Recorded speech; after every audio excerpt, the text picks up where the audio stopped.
1 o'clock, 2 o'clock, 3 o'clock train, 4 o'clock, 5 o'clock, 6 o'clock train, 7 o'clock, I can't do this thing with my fingers train. You just got to train a lot. You know, you'll get there. Sorry about the notifications. I should probably shut those off so we don't keep getting them. Give me un momento. I'll figure it out, I'm sure. I'm not too technologically unsavvy. So here's the notification thing. I put it on night shift, do not disturb. So that should help. Let me try to go back to the feed itself. Here we'll go. Cool. I'll put it to where I see it, and I'm sort of looking in the camera. There's a question, and it came from someone inside of our free Facebook group called Ask Jeff the Dog Trainer. You can find that on Facebook if you hit the search and punch in Ask Jeff the Dog Trainer. Anyhow, it goes a little something like this. My 10-month-old Shih Tzu bites holes in our carpet. I have tried spray from the pet store, but it didn't work. Help, please. Hey, you got it. You got it. I am here to help. Now, the problem is with helping is not everyone likes the answers I have to give.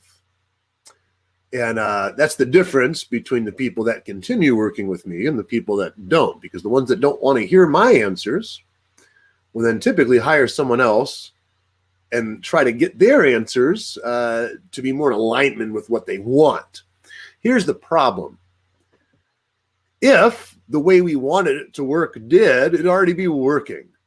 So when you just start chasing dog trainer after dog trainer until you find the one that trains the way you want to train, it feels good, but it usually doesn't yield results, just saying.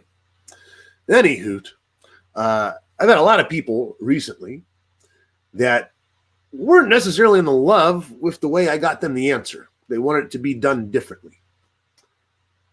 And I get that. It's like a real thing, you know, and I was that way too.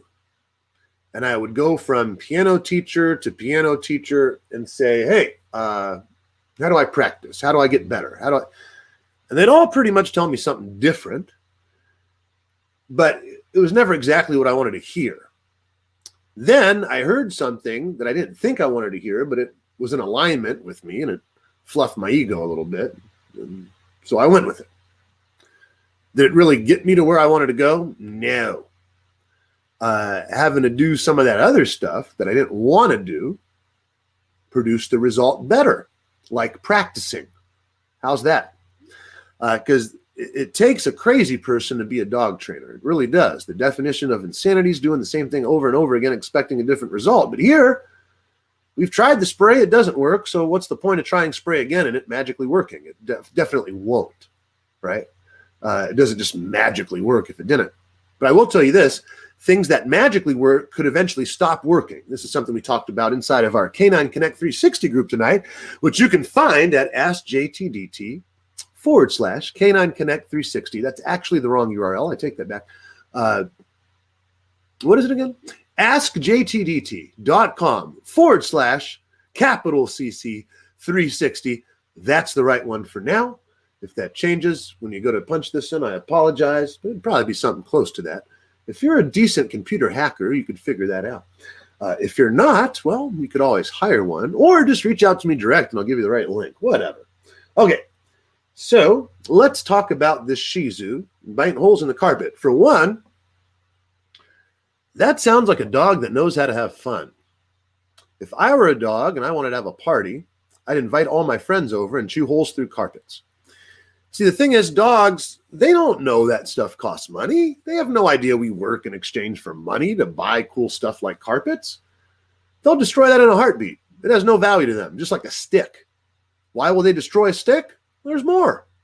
They don't need that one in particular, but some dogs will fight another dog over the stick. It's like, no, that stick's better than my stick. I want your stick. Or some dogs will just chase dogs around trying to get the stick they have. Now, I know some of you want to shake a stick at me right now. Like, dude, you just wasted my life. What the heck are you talking about? That's okay. You know, go pay some dog trainer and get the answer. But I'm here to give you some free info, and I'm pretty tired. So I apologize if I ramble slightly. I have a tendency to do that anyhow. So it's amplified even more, right? So anyhow, just trying to be faithful because the questions are starting to compile.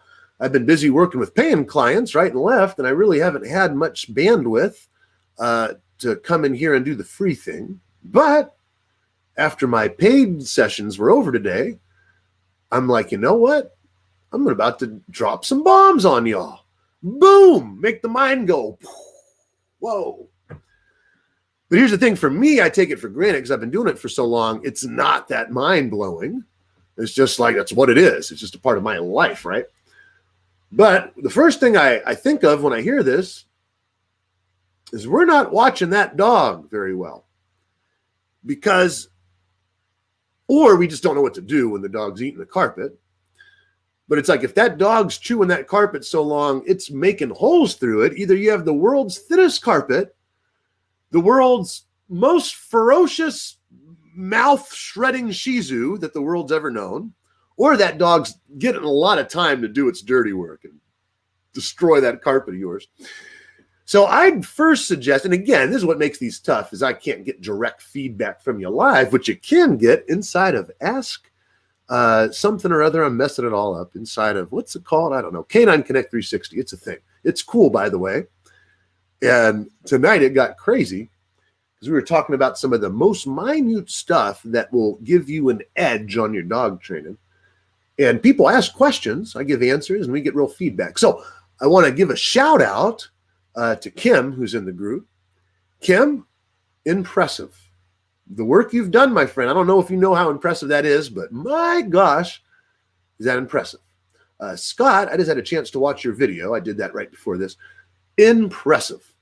My goodness. Now, the problem is, now that the people have been getting their results, in order to get to the next level, it gets harder each time, not that easier. So there's this thing called the 80-20 rule. If you don't know about it, let me tell you about it. It's called Paretos principle or Paretos principle. You say it how you want. Tomato, tomato, Pareto, Pareto. That's mine. I invented that, by the way. Don't steal it. TM. That stands for trademark. I did not actually trademark that, but if you want to trademark it for me and give it to me for free, I'd appreciate it. Anyhow, here's the deal. The Pareto's principle is you'll put in 20% of the work and get 80% of the result. Here's the problem. That sounds great. If you want the rest of that 20% result, it takes 80% of the effort. I know. So for a lot of the people that have been inside of Canine Connect 360 for a while, they're at a point where it's going to take like quadruple the work to get that next little result, which is cool, by the way, because they're starting to learn that when you put in the right work and effort, you will get results. But ladies and gentlemen, I want to tell you something. A myth to dog training is you do it once and it's done forever. Does it happen? Yes. Is it somewhat magical? Yes. Could it appear to be a miracle? Yes, to all the above. But the thing that happens is this. It's not all the time. And a lot of people are looking for that magic wand, just be done. And so I wish I could tell you, say alakazam, alakazar, and your dog will stop chewing the carpet and it'll taste like tar. Some dogs might like tar. But here's the deal. That's not the case. With something like this, the first thing we have to address is our dog's probably bored out of their mind. So bored, they're going to go eat carpet. And so one thing we have to do is engage those dogs, which is tough. I got a dog right now I'd really like to just hang out with and do stuff with. And somehow my days go and get caught up and I don't necessarily do it. And then more time passes. So probably after I get off of this thing, now that I've talked about it, I'll probably just go hang out with the doggy. But it's easy when they're trained well to not spend time with them. It's very easy. It's easy when they're not trained well to not spend time with them, because who wants to hang out with a dog that's not trained? Not most. But here's the deal. In order to get to that land of awesome where that dog actually listens, or in this case, just get to a place where the dog's not chewing up the carpet, we're going to need to give that dog something healthier to do. A lot of that. Now, I wish this stuff were easy. So giant disclaimer, kids, don't try this at home. Totally hire professionals.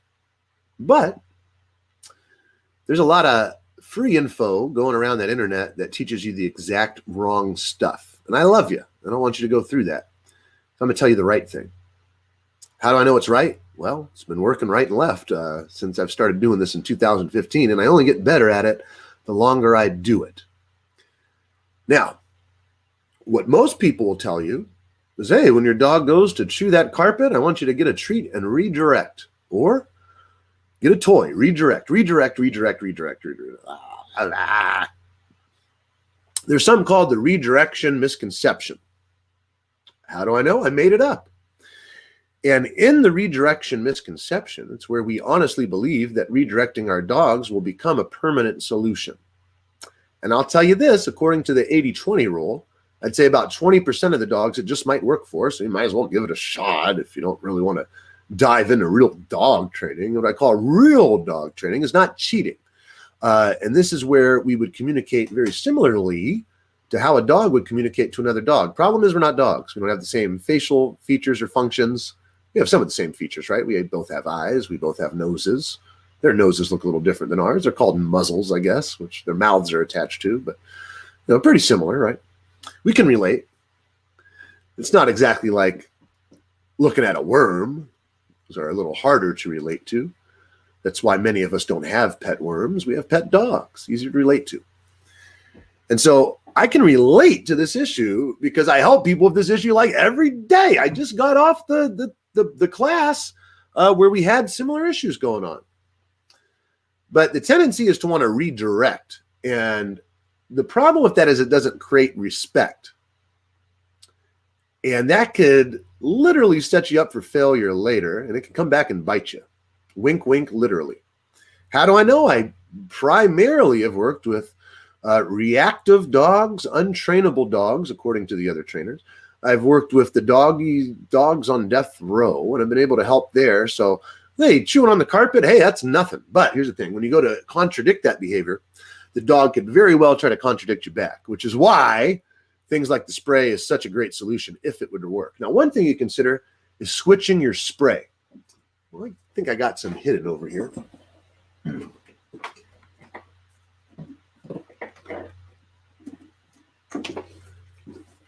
But they sell different kinds.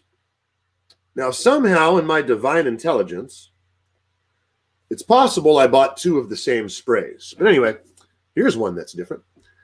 But all of these are different, and they all do slightly different stuff, and they market to you in slightly different ways.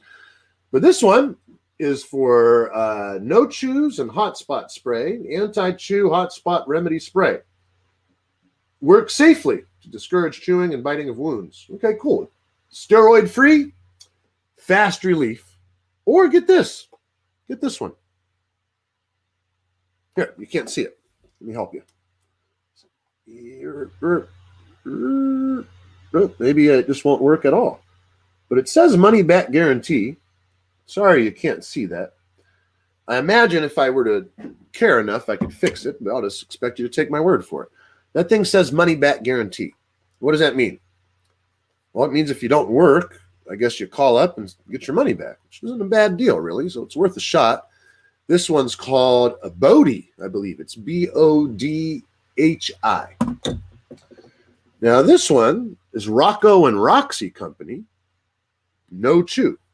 It says safely, effectively discourages chewing. The bitter taste pets hate.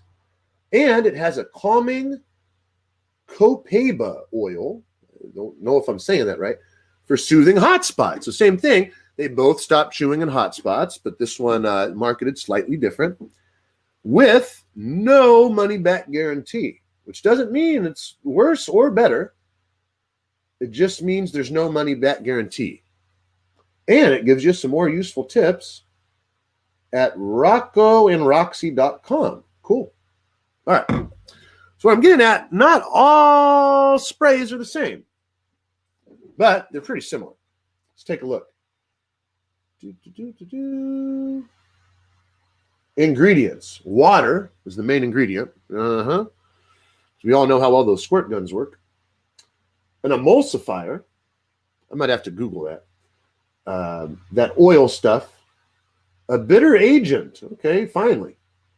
And then there's a preservative, because we all love those in our diet, right? Anyway, let's check out this little bugger. Deionized water. There you go. Okay, it's a little different. SD alcohol. Let's get these dogs drunk. That'll get them stop biting. That was a joke, folks. Don't do that. Menthol, weird. Clove oil, cedar oil, eucalyptus, because dogs, of course, wouldn't want to eat eucalyptus leaves. Peppermint oil, tea tree oil. I mean, I kind of want to rub this on my skin right now. I don't know. Allantoin, I don't know how to say that. Bitter agent extracts. Warning. Okay, now we're getting good here. There's a warning. External use only, avoid eye contacts or ingestion. I like that. The warning, it kind of makes me want it more because I'm like, well, maybe it really works then. So notice between these two products that are pretty much the same thing, have way different ingredients combos except for the first ingredient, which is the water. Again, this one's purified water. Here's deionized water, which sounds cooler. I don't know if it's the same thing or not.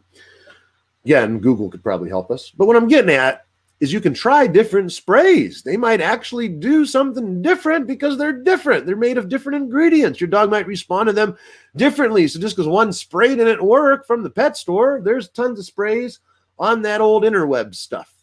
You could try the Amazons. You could try the Chewies. These are places you could buy stuff from online for dogs specifically, and cats, I guess. JB Wholesale, was that one? That might have been one I used to go to. I think Learberg's a place that sells stuff for dogs. You buy products and stuff. But you know, why not try a different product? Because here's the deal. I'm a trainer. I get paid for training. Some would say I'm underpaid. Most would say I'm overpaid. And those are people that haven't worked with me, of course. But, you know, in order to really find value in what I do, you'd have to value the results. And if you're not getting results, then why would you value it? But here's the thing. Not all results come quickly, but when they do, they come quickly and in a flood. And what that means is you could be working at something and not really see results much, but then out of nowhere, when you start to see them, like, woo, there they go. And so one of the things that I know is extremely hard for people to accomplish, and again, shout outs to you, Kim, is to stop that dog from barking out that window. That's tough. Now, some people don't care. Some people realize it leads to stuff they don't want, so they actually do something about it. Now, Kim, my goodness, she actually did something about it, and I am impressed. That ain't an easy one. Whew, good gosh. So, let's say these sprays absolutely aren't working. You got your good old shaker can. I use this tonight to correct the dog from getting off that good old place over there. I don't know if you can see it. It's there, though. Try to zoom in the camera on it. Something like that. Can you see it? It's down there. It's black. It's got a couple treats on it. Okay. So anyway, I was messing around with that sucker and had a dog on that bed. And it got off the bed. And so I came at it like a banshee with this thing. It was like, oh gosh, Shirley, the world's ending. Then when the dog got back on the bed, it certainly didn't try getting up again. Now, just like some of these sprays can work in the beginning and our dogs get desensitized or immune to them and then could care less, same thing could happen with these little shake trainers or jar of pennies or whatever you want to use. And this goes for anything, pretty much. You know, squirt guns, all that kind of stuff, whatever. But I know this is mind-blowing. I know you're going to want to probably open your wallets and pay me right this very second. But here's the deal. There's this thing. Not many people know about it. It's very tough to get your hands on one. They're only sold everywhere. It's called a leash. Now, it might seem foreign to us in our homes because we're like, why on earth would I leash the dog in my house? Well, let me give you a few reasons. Number one, leash conditioning. Most people just put the leash on the dog to go outside, or it's all excited after they get them excited to go outside and then wonder why the dog's pulling the whole time with excitement. So, leashing in the house. Number two, would you let a criminal that you know is a known criminal walk around the streets without rehabilitation first? No, probably not. And by you, I mean our prison systems. Now, in fact, when we first apprehend a criminal, what's the first thing we do? We leash them. Oh, I'm sorry. We handcuff them. but it's pretty darn close. So what I'd like you to do is leash the dog. Now, if you're having trouble, you got these cool things, these chew-proof leashes that they sell. And by trouble, I mean now that the dog's not biting the carpet, because you're able to get the dog away from the carpet. The dog can't eat the carpet, can't eat the hole in the carpet if you pull him away from the carpet. Now, if your whole house is carpeted, that might be tougher, okay? So what I'd suggest then, that little thing I have back there, where is it? The bed thing, that black thing. Oh, there's a gray one back there too. Look at that. I'll focus in on that one. We got a gray one back there. Forgive that water bottle. We used that in our class earlier. We're teaching some heel stuff with it. But that dog can't chew the carpet if it's on an elevated bed. Let me bring one over, show you what it looks like. Whoops, dropped one of those keyboards. Sorry, piano teachers. I'll pick that up later. So this thing's got leggies. See those little leggies? Got legs. So it's elevated, so it's up. So if your carpet is resting down here on the leg, you know, where the leggy rests, there's this gap. My hand's not extremely large, but you know, there's just at least, you know, what, 6 inches maybe there or something. I guess each digit's like an inch, so you know, something like that. But you know, like a half a foot here. So when they're a half a foot in the air, they can't really chew the carpet unless you floated the carpet to them. But it's one way you can stop the carpet eating. It's like, I'm just going to put this dog on this elevated bed for a timeout. Now, why is that better than putting the dog in the kennel or puppy town or a gated area? Because that's too easy. The dog's not really having to think at that moment. They're just like in this kennel where they're confined. But if you put them on the bed, they can make a mistake like the one that I was working with earlier did and get off the bed. I'm not saying you need to chase it back with a shaker thing, but I am saying when the dog's done trying to get off the bed, when you release the dog from the bed, okay, or whatever you use as a release command, now the dog's off the bed, and first thing that dog wants to do is go chew the carpet. Hey, no, get on that bed. Okay, dog's upset, of course. It's like, let me off the bed. So you're trying to be nice. You're giving snackies, lots of treats and stuff. You're doing big things.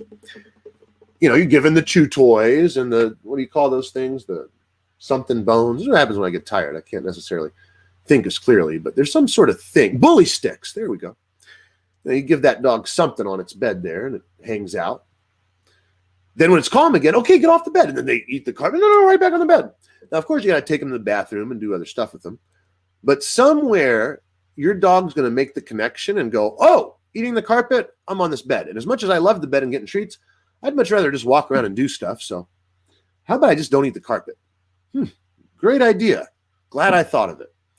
So this was the dog talking, not me saying my idea was great. This was like as the dog coming up with the conclusion going, oh, great idea. Because the more we can get our dogs to think that they came up with the idea, believe it or not, it's easier for them to do it. I'm not saying this equals out a lot of respect for us, but it does help us get the result that we're looking for. And then we can build the respect and trust as we go. So leashing, huge. Having a timeout that they don't have to necessarily be confined in. They can break and leave that spot. So if you were to use the kennel, I just leave the kennel door open. If you were to put the dog in the kitchen, well, let's say there's no carpet in the kitchen, it would be giving them room to get out of the kitchen. And then, no, you got to go back in the kitchen. Now, for anyone who's crazy enough to want to go deeper, that'd be kind of nuts based on my performance tonight.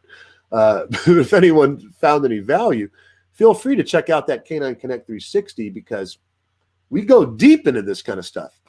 So if you're having trouble and you got some questions about anything I just said, you can ask them live and direct in there and get direct feedback, right? And then I demo as well. So I'll bring up dogs and demo to show you like what exactly to do, right? And even then, it doesn't mean you'll be able to do it at first, okay? But it does mean you'll know how to do it, and then you'll have to start implementing. And then if it's not working out, well, you let us know, and we'll find something easier for you to do in the meantime to build up to the point you could use the technique that you knew to do that I taught you in the first place. But there's several ways to get there. Some are quicker, some are harder. Some are super easy, but take longer. You know, just depends how you want to get there. But I'm happy to help you match up the thing that you want to get to. Or I'm sorry, help you match up the technique that'll work for you with the thing you want to accomplish. Okay. That's probably a better way of saying it. So, are there other ways to get this dog not to chew the carpet? Well, sure. Let's talk about that real quick. Sound. If you can interrupt with the right sound in the right moment, sometimes you're going to sound result. So I had someone I worked with today. They had the good old pet corrector spray. I'm not sure where mine went. I had some up here. I've used it before in the past. It worked very well. The only problem is the clients that used it usually didn't get the result permanently. Then eventually they'd go, that pet corrector stuff stopped working. What else do I do? But again, it's a nice quick win for a dog that would be responsive to it. How do you know? You got to try it. You know, a lot cheaper than a dog trainer, worth giving a shot. At least cheaper than most dog trainers, I should say. I'm sure there's some out there that would do it super cheap. But what it would look like is as your dog starts to chew, you got to catch them. Because trying to correct this situation after it's happened, doable-ish, but tough, especially if you let them go back and do it again. So a big part of teaching how to prevent problem behavior is actually preventing it, because if you prevent that behavior enough, the mind doesn't think about it as much if enough time and space can go by and it doesn't happen. This could be like a lot of people's dreams that just burst and never happen. So someone would go, oh, I want to be a famous musician, or oh, I want to win the Olympics, or oh, I want to climb Mount Kilimanjaro. Shout outs to you, JT Nelms. You just did that. And I believe you took a bunch of people there. So shout outs to JT. He's not in this group, but shouting him out anyway because he's cool and climbed Mount Kilimanjaro, which the only thing I know about that is it's in a song called Africa, which is pretty cool. I think they talk about that. Unless I'm just blending worlds right now, because I should probably go to sleep soon. But I did want to help you the best I can right now, which I realized the longer I go into this, it was probably a bad idea trying to do this tired. So anyhow, we got a Shih Tzu eating carpet. So what do? They start eating that carpet. We catch them right away because, of course, we're watching them like a hawk because the trainer told us to. Because like a baby, if you don't watch that baby, it could harm itself. And what we don't want is the dog digesting carpet and getting bloat or any type of obstruction and needing surgery, or potentially passing from this life to whatever's next, even if it's nothing. You get to decide that, I suppose, or not, because when you get there, I guess that's the grand decider, right? Anyway, whoa, weird. Okay, but just like dog training, you can believe what you want to believe. It doesn't necessarily mean it's truth. It's just your personal truth, your personal reality. It's what's real to you. So what's real to me is if you're watching that dog and that dog goes to do it, you got that nice little pet corrector spray, and you get as close as you can without getting the spray near the dog, not spraying at the dog, but spraying away from, but you get that sound close. And for a lot of dogs, you're like, oh my goodness. And then they might try it again. And then you would spray it again. And they're like, okay, I'm out of here. I'm done. Just like my camera. My camera said, I'm done with you, Jeff. You've been on for a half hour. So my camera does that every half hour. I've left it on for days now. I probably need to turn it off. Note to self, turn off camera when done with this event. So that spray can work like a charm, especially with something like that, because if you create the right association there, and it's not something gratifying, like getting praise for people for jumping, let's say, which could take longer to fix with something like that. Because the carpet itself is probably fun. It's just a boredom thing. But if they associate with it, wow, no praise, no love, oop, weird sound, out of here. Pretty cool. The next would be, I'm just willing to bet, my friend, you probably have 1,000,001 chew toys, regular toys, all sorts of stuff for your dog to get into laying around that floor, which is probably why that dog's chewing the carpet. We all want what we can't have. And by we and all, I don't know what I'm talking about because I'm sure there's some that don't. But most of us, majority, 80-20 again, I don't know. Many people want what they can't have. So what do I mean by that? Hey, you can buy this gas for 50 cents. Then we go, you can't buy this gas for $3. Well, what does it immediately make people do? Want gas, but not want to pay for it. But we kind of want it, but we don't want to pay for it. So we try to do a gas strike. This happened in history, if you look it up. People tried to organize a gas strike. I don't know how well that worked. Probably not well, because, what do we pay for gas these days? Not as much as we did at one point, but geez, it goes up, it goes down. It goes up, it goes down, and then it keeps going up. But we want what we can't have. So think of this. What's more valuable, a rock or a diamond? Well, you could pretty much go anywhere and find a rock. I mean, most places. But can you just find diamonds anywhere? Well, maybe at one point, or maybe now. But most of us, will covet the diamonds more or want them more because they're harder to get. So it's the stuff that's harder to obtain we want more. So again, I'm assuming, because I'm not here to talk to you live direct. If you want that, go to askjtdt.com/CC360. So anyhow, what happens here is when you have a bunch of toys everywhere and nobody's playing with those toys and you expect your dog to do it, why would your dog want it if you don't? But if you catch your dog trying to get the carpet and you're like, whoa, don't do that, the brain immediately wants it more because it feels like it's missing out. We call that FOMO, fear of missing out. The dog's like, now wait, this carpet must be special because you don't want me to have it. But all these toys must be lame and garbage because they're everywhere and nobody wants them. Is this making sense? If not, keep following. We'll get there. So what you really want to do is make sure that your dog is not having toys and stuff everywhere. Because what you want to do is give one at a time. Now, if your dog doesn't want that toy, you take it away. You steal it. You take it from your dog. You tease them. You put it up. This makes them want that toy even more next. Now, I'm not saying to you, here's a toy, you don't want it. Here's a toy, you don't want it. Here's a toy. And you just keep giving your dog toys all day. No. But you can test different toys to try to find the one your dog naturally likes the most. But you can also teach your dog to like certain toys over others. And that might be for another day, folks. But you can totally do that. I've done it. I've helped others do it. It's a thing. You can do it. So what would that look like? That'd be like if someone came out and marketed a new piece of jewelry and they said, this is better than diamonds. It's called the Diamond. And they're, 1,000% more rare than diamonds, harder to obtain, which is why they are more costly. And only royalty throughout history that has been lost in the Atlantis and places like that, they wore the Mimans. And the Mimans contain special powers. And when you wear a Mimand, you'll be able to dance like from Dancing at the Stars and scale tall buildings and fly, whatever. But it's like, whoa, this Mimand sounds awesome. I'm doing a bad job of selling it to you, but who wants to fly and scale buildings? Probably no one. But the idea here is its exclusivity should make us want it a little more, if it did indeed exist. So if you were getting ready to buy your wife a wedding ring, and she said to you, what's this, just a diamond? Well, so-and-so, they got a Mimand. You will be getting me a Mimand and not a diamond, right? So this plays out with children. If you offer a child something and nobody wants it till that first child does, and they all want it.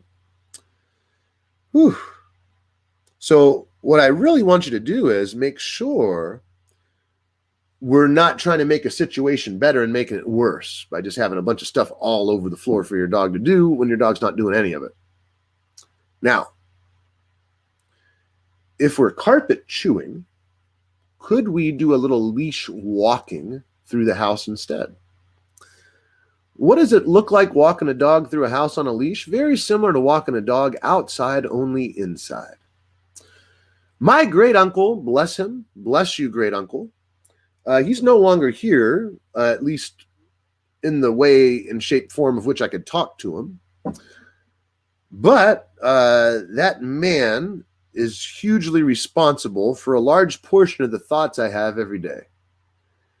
He was the type of great uncle to walk me around the block, talk to me, teach me things, help shape me as an individual.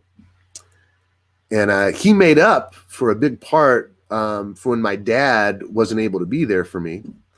He was there. And thank you, Mom, for driving me a good 2.5 hours away because you were too scared to learn to drive the highway or freeway. So I appreciate you taking extra time to get me there each and every week. For a long period of time, my mom would literally take me there every week. But he was awesome. Chess champion. I mean, the guy was amazing at golf, you know.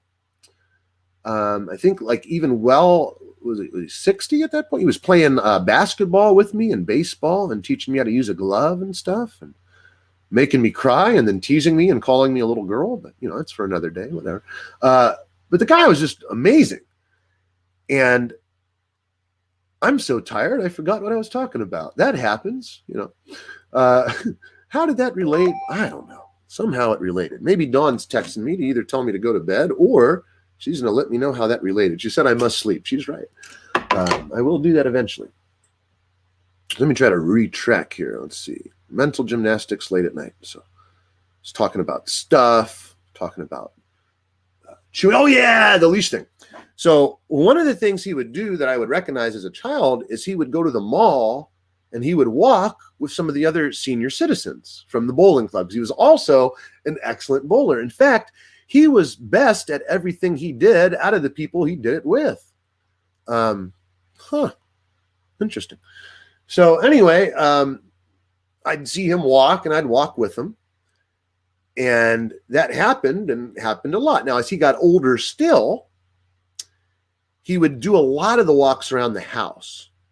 And so I'd follow him and walk around the house with him. And he was the best man ever.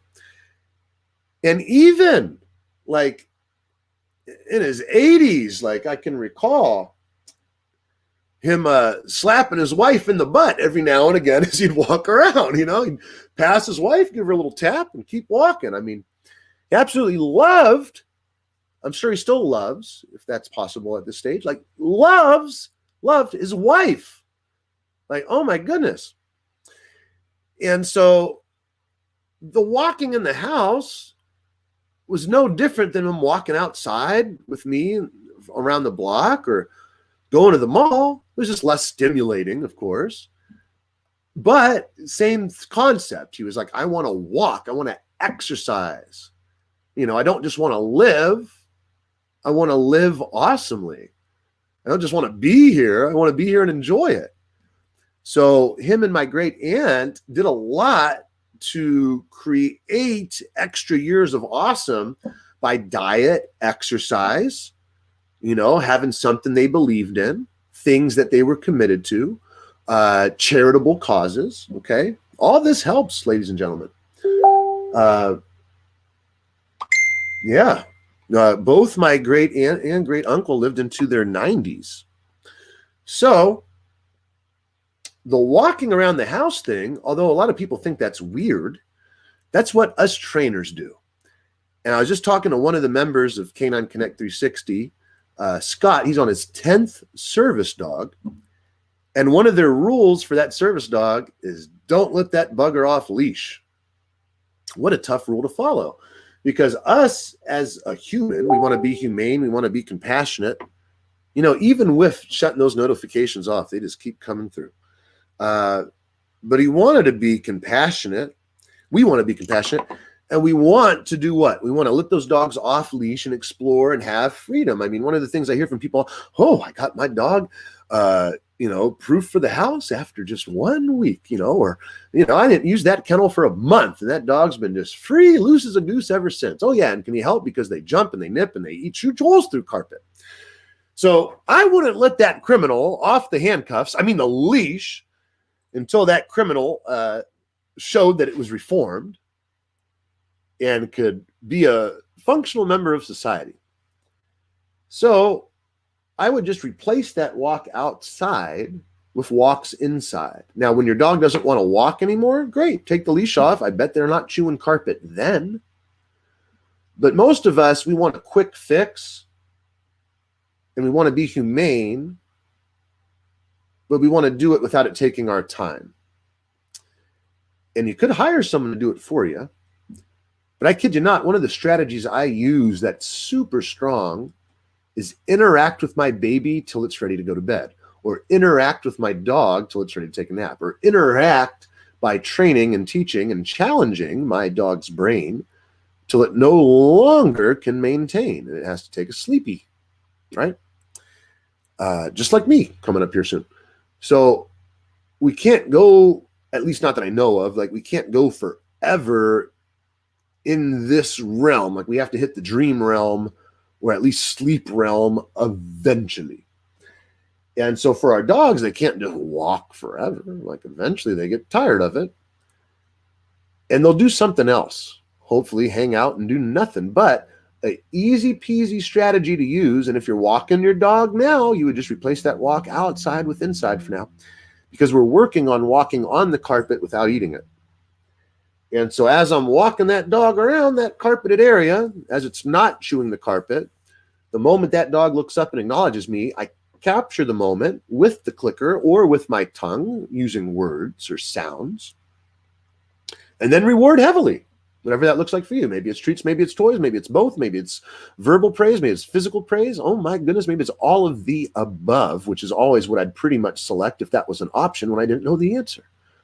All right, just saying. Somehow I got okay grades. There was a time I was a 4.0 student, and there was a time I was a flunky. Same person, different mentality. So anyhow, you can totally interrupt that dog. Like, oh, you're going to chew my carpet? Let's go for this horrible walk that you hate around the house where there's nothing exciting and fun except the same furniture you saw every day since you've been alive. But, whatever. But I'll just keep cruising around. Now, I'll try it. Okay, I'll let go of the leash. Oh, back to the carpet they're chewing. Whoop, back and cruising again. But the way you interrupt a behavior is you interrupt it. And if you interrupt it enough, it's tough to go back to. It really is. There's whole human therapies done and taught this way, where you just interrupt something enough and then they don't have that issue. So what might that look like if someone's issue is, I'm afraid of spiders? Well, every time they try to go to the fear, you'd snap them out of that, whether you threw water on them or talked about something funny or tapped them on the shoulder or whatever it is. It has to work for that particular human. And same is true for your dog. By the way, I ate falafel today, and Dawn said my breath has been horrible since, even after teeth brushy. So I apologize to any of my clients today because I ate that falafel early on. And Dawn thought it would be good to give an apology. So there it goes. I guess I either shouldn't eat falafel or I need to find a better approach to deal with the scent that may occur after. But I do love its taste. Something about those chickpeas rolled up in the little falafel ball. Just super yummy for me. Anyhow, so with this carpet thing, again, there's like 1,000,001 ways we can interrupt the carpet chewing. But these are some good, easy peasy ones to get you started.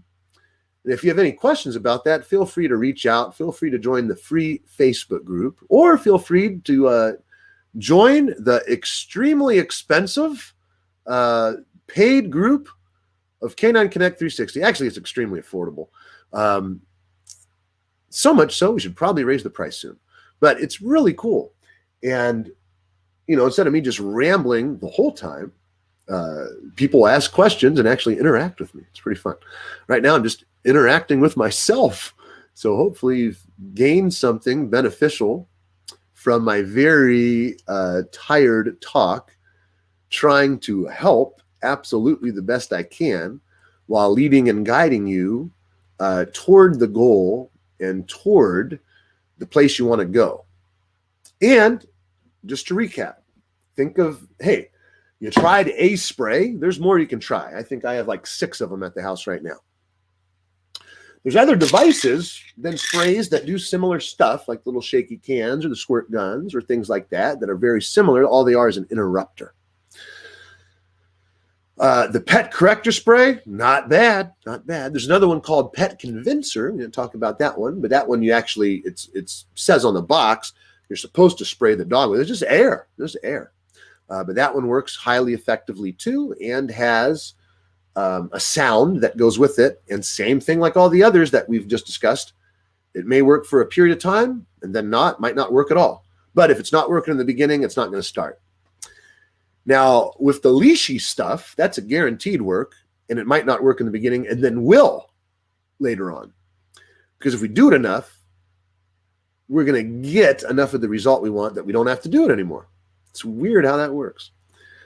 But in the beginning, we might be giving that leash a nudge, and that dog don't care. So we might have to give him a budge and actually get that head up for a second, and they might try to go right back to chewing again, in which case, if you're worried about hurting your dog's trachea or something, you might want to go harness plus collar. But trying to keep that dog's head up from eating a carpet with just a harness is pretty impossible, pretty tough. You can be done. I've done it, but not easy. But if you use something like a gentle leader, now we're talking, because now you got nose control, and where the nose goes, the body follows. And if you're able to control that nose, it's going to be much easier for you to stop that mouth from biting your carpet. Now, gentle leader training is another thing. Who knew that they actually give you the training on how to train with a gentle leader when you purchase one? Now, gentle leader is a name brand. What we're talking about here is a head halter, for those of you who aren't savvy at dog talk. And a head halter is simply just a face harness, if you would. But it's like something that goes on the face, just similar like a horse, so you can lead and guide the horse easier. See, a lot of people don't put a collar on a horse and guide it. They don't put a harness on a horse and guide it. They do the bit mouthpiece kind of face thing because it's easier to control that giant horse. So whether it's a little dog, big dog, those things are hard to get their heads up when they're putting the heads down, unless you got something they really want. But if they want to get that head down and chew something or sniff something, more so than the desire to take your silly little treat, or for you to tell them good boy or girl or whatever, that's a little tough. So I definitely recommend head halters. Whew, game changer. Here's the problem with them. Most people go, I tried that, didn't work. And I'm like, what didn't work about it? Well, I put it on my dog. My dog didn't like it. Okay. Well, if we ran our world that way, we wouldn't like it. Imagine, officer, this person wronged me. Will you arrest them? Ma'am, I'm on it. I'll let you know when we do. Next day. Ma'am, I just had something to report to you. We did apprehend the criminal that robbed your home and, felonious assault on your family or whatever. And instead of prosecuting, we're going to let them go because when we told them about their jail sentence, they said they didn't like it. And because they said they didn't like it, we're just going to let them off the hook. This is how most of you train your dogs. Stop. I get that you have to, and you're trying to be compassionate. You don't know a better way right now. But look for one. It doesn't equal out in our world. That is the world we've brought our dog into. So if it doesn't work with us, why would it work with them? I don't think it would. It just doesn't. I don't even know what I'm talking about. I'm so tired. I had another memory lapse there of what we were talking about. So in close, my uncle was very convinced in the reality of his creator. And I can remember on one of our walks one day, he was like, you know what, Jeff? I had asked the creator, like, for a sign that he or she or whatever that is was real. And I can remember him saying to me, the reason I believe the way I do is I was caught up in a whirlwind.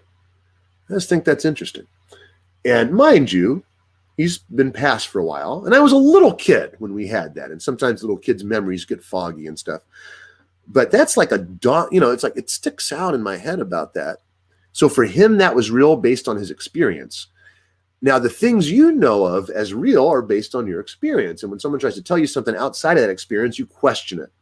So I'm sure a lot of the things I'm talking to you about, you might be questioning. And that's okay, because that hasn't been your experience. But me, having done this since 2005 with more dogs than I can count, at least I wouldn't want to take the time to count or try, but we're in the thousands now. I think we're approaching 10,000 if we haven't already hit that mark soon. It's pretty wild. And in that experience, I know for certain what works based on my experience. So all I'm doing is sharing my experience with you of what works. Now, here's the thing. They teach us in marketing that we're supposed to give you what you want. I'm sorry, sell you what you want, actually, then give you what you need. But I'm not good at that. I fail at that. So I have a tendency to just tell you how it is. And then if you want to do business with me, great. If not, go fail somewhere else. I mean, go succeed somewhere else, because you can find success other places. You totally can. I'm not the world's only dog trainer, but I'm definitely here to help you if the world has failed you. And if you check out some of our testimonials, you'll understand why. Because I have plenty of people I've worked with that have spent lots of money on other dog trainers, multiple, before they found me. And I have other people that started with me and then spent other money on lots of dog trainers and then came back to me. And I've even had dog trainers that really didn't like what I had to say or like what I do, that eventually came back and was like, dude, can you help? So anyway, I just want you to know I love you. And I'm here to help even when I'm tired. I'm happy to try to help you the best I can, although it might not be as good as help as if I were fully awake and functioning mostly. So I apologize for any crazy rants, rambling, or weird stories about whirlwinds, but I believe that is pertinent and relevant to what we're discussing, because all actions start as a thought. Thoughts become things. And if your dog's bored and caught up in that thinking, stinking, see, that backwards, dyslexic sometimes, even with words. I don't know if there's a word for that, because I think I guess it is with words, right? Because I had dyslexia with numbers. I would always remember the numbers backwards. If a teacher said turn to page 86, I'd turn to page 68. Weirdest thing. Oh, gosh. So, when it comes to this belief stuff, if your dog's having thoughts of I'm bored, they're going to go then chew the mess out of that carpet. They absolutely will. If they're bored, of course, they're going to look at things to do to get your attention, whether positive or negative. They don't care. They just want to have fun. Dogs just want to have fun. A lot like the girls out there, at least that song from Cindy Lampert. Was that right? Yeah. Girls just want to have fun. I believe it was dogs just want to have fun. But they don't always know how to have fun the way we think they should. Sometimes their idea of fun is chewing holes through the carpet or biting the mailman. So it's like, we got to show them there's other ways to have fun. Now, I don't suggest redirecting, again, as a recap here, because I believe that's what I was doing. We don't want to redirect necessarily, but if that's all you got, okay, great. Do that for now. But eventually, I want you to be able to interrupt the behavior. When the dog chooses something else, then lavish them with praise, toys, treats, cuddles, cookies, whatever, do it then. But you want to create somewhat of a gap between the interruption and the praise, because you don't want your dog to think, chew carpet, human corrects me, get snacks. Human's not interacting with me because I'm being too good. What happens if I chew the carpet? Ooh, they interrupted me and gave me snacks. Great. Because then your dog will keep chewing carpet to go through that ritual. Is that making sense? Ladies and gentlemen, again, here for you, happy to help. Check out the free Facebook group, Ask Jeff the Dog Trainer. You find that on Facebook. Or you could check out, if you want to go deep, it's no commitment. You just go to the page and check it out. But it's askjtdt.com/CC360. And I'll take you to this landing page for our Canine Connect 360 membership, which is totally cool, by the way, because here's a problem.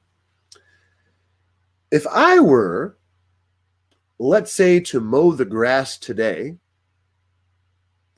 being that I had grass outside, it does not mean I won't have to mow the grass in a week from now. And it does not mean if I mowed the grass in a week from now that I wouldn't have to mow it in a month from now. And if I did that, it wouldn't mean I wouldn't have to mow it in a year from now. The idea is you got to keep mowing that grass. Now, if you cut it extra short, which I have a tendency to do because I'm kind of lazy and don't like cutting grass, then it takes longer to grow back and there's less you have to do before you need to cut it again. Now, the more work you put into training your dog, the less work you have to do before you have to train it again. But the way their little brains work are like ours. As they process new info, they're going to use that info. So if you just spent 3 months telling your dog heel, sit down, stay calm, and your dog's doing that fine, but then the next 3 years you don't have to do much, usually eventually you will. Eventually that dog's going to test your challenge. And if you fail that test or challenge in the moment, all that work you did leading up to that kind of goes out the window. Very similarly to our own system. There's something called recidivism, where someone might get incarcerated, then freed, and then right back to the penitentiary thing. Why? Because in that reform, like, hey, you're ready to be a citizen again, their brain reverted back to crime. Thus, they ended up back doing the time. So, when that person has strong connections in the community, reasons not to do the crime, meetings that they go to, people that keep them accountable, probation officers, all these things kind of help keep them out of trouble. And so I want you to think of your sinner, your dog, your criminal, your fur child, your fur pal, your fur buddy, fur babe, like that criminal. So it's like, listen here, fur babe, you've already committed the crime of eating my carpet for the last time.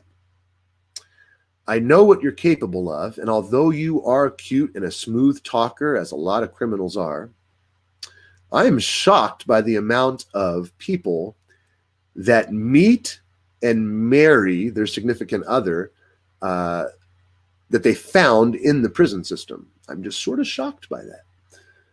But for some reason, there must be an allure or an appeal to that, or those criminals are just the world's greatest smooth talkers. So for some reason now I'm like awkward. Like, am I smooth talking? I don't want to be viewed as a criminal. So I'm going to try to be less smooth there. But think of this. When your dog starts smooth talking you, no, I don't need that leash. No, put the pet corrector spray up. No, I'm not going to chew your carpet. Usually right around the corner, they do again. So as soon as you give them trust, they're going to take it. What's that word that we use with other humans that we don't trust? We're like, well, I'd keep them on a short leash. And it's because the longer leash, the greater chance you have of them doing something and you missing it. The shorter leash, you're like right there to catch them pretty much. So there you go. Weird, awkward close. How's that for you? Just weird. Just out of nowhere. Bye. See you later. No, I love you. Have a good one. And try to get some rest. I might do the same. All right. Ladies and gents, it's been so fun. I don't really want to go. It's been a blast. Forgetting things I was talking about. Trying to use that recall thing in the brain to remember what I was saying. Using analogies that probably were uncalled for. Saying things that might not be widely accepted in the dog training community. Whoops. But I'm here for you. And I want you to succeed. And I've helped enough others succeed. I know you can too. But you got to have the belief you can first. And so whether it comes through me or someone else, know that this is not an isolated incident where I trained my own dog and now I'm trying to explain to you how to train yours. No, I've trained a lot of other people's dogs. And there was a time I trained mine more than others because I didn't have a lot of clients. But these days, I'm lucky to see a dog that lives in my house that I'm not getting paid to train because they're kind of good. They don't require much upkeep. Shame on them for making my life too easy. But again, the more effort you put in the beginning, the longer you get to reap that benefit. Now, at times, I absolutely do have to stop everything I'm doing. Don't have to, but choose to go help those dogs and get them back on track, which I suggest you do as well. But how glorious is it to not have to interact every 5 seconds? Because they know what to expect and they know what to do. But to get there kind of requires interacting every 5 seconds, or at least close to it at first. And then you start to wean off that till eventually you have a citizen that doesn't need probation, doesn't need the AA meetings or whatever those meetings were, doesn't need strong community ties. I mean, we kind of all do, but doesn't need to lean on that stuff as the reason for not going back to the penitentiary. Now they've adjusted into this human that wants to do good and abhors crime. So we want to do the same thing with our dogs. We want to work with them long enough they're not just fixed for a day and then immediately goes right back to their life of crime tomorrow. So the longer you keep them from that crime, the more you keep them on the straight and narrow. Believe it or not, the faster you get to the place, you don't have to worry as much. You can go back around about your regular life as a real human without having to spend your time training your dog. But half the fun of having a dog is interacting with it and training it. And if I wanted to delve so far out into helping others, oh my gosh, one of the things I enjoy most is hanging out with dogs and teaching them stuff. Because I like seeing that other species learn and having that connection with a whole other species. There's something about that for me is way cool. I know it could be for you too. Just give it a shot. But I know a lot of us think, how do I train this thing so I don't have to mess with this thing? Instead, how can I get you to think like, I want to train this thing all day because it's super fun. And then you'll find yourself at a place real soon where you don't actually have to do a thing because the dog's so good. All right? All right. That felt like a better close. Let me click the little end broadcast thingy, and I'll talk to you all soon.